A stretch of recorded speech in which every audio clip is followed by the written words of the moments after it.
ஆதியாகமம் 2ஆம் அதிகாரம் 1-15 வரை.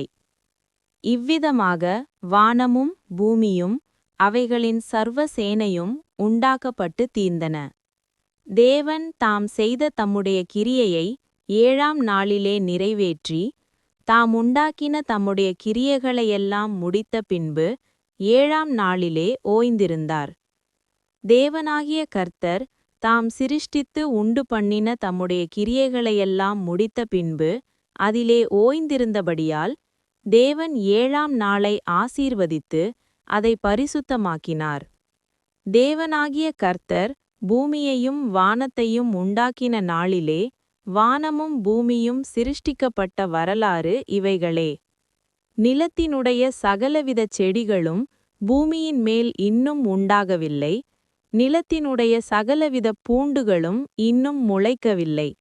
ஏனெனில் தேவனாகிய கர்த்தர் பூமியின் மேல் இன்னும் மழையை பெய்ய பண்ணவில்லை.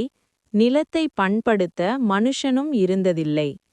அப்பொழுது மூடுபனி பூமியிலிருந்து எழும்பி பூமியையெல்லாம் நனைத்தது. தேவனாகிய கர்த்தர் மனுஷனை பூமியின் மண்ணினாலே உருவாக்கி ஜீவ சுவாசத்தை அவன் நாசியிலே ஊதினார். மனுஷன் ஜீவ ஆத்துமாவானான். தேவனாகிய கர்த்தர் கிழக்கே ஏதேன் என்னும் ஒரு தோட்டத்தை உண்டாக்கி தாம் உருவாக்கின மனுஷனை அதிலே வைத்தார். தேவனாகிய கர்த்தர் பார்வைக்கு அழகும் புசிப்புக்கு நலமுமான சகலவித விருட்சங்களையும் தோட்டத்தின் நடுவிலே ஜீவ விருட்சத்தையும் நன்மை தீமை அறியத்தக்க விருட்சத்தையும் பூமியிலிருந்து முளைக்க பண்ணினார். தோட்டத்துக்கு தண்ணீர் பாயும்படி ஏதேனிலிருந்து ஒரு நதி ஓடி அங்கே இருந்து பிரிந்து 4 பெரிய ஆறுகளாயிற்று. முதலாம் ஆற்றுக்கு பைசோன் என்று பேர். அது ஆவிலா தேசம் முழுவதையும் சுற்றி ஓடும். அவ்விடத்திலே பொன் விளையும். அந்த தேசத்தின் பொன் நல்லது. அவ்விடத்திலே பிதோலாகும் கோமேதக கல்லும் உண்டு. 2ஆம் ஆற்றுக்கு கீகோன் என்று பேர்.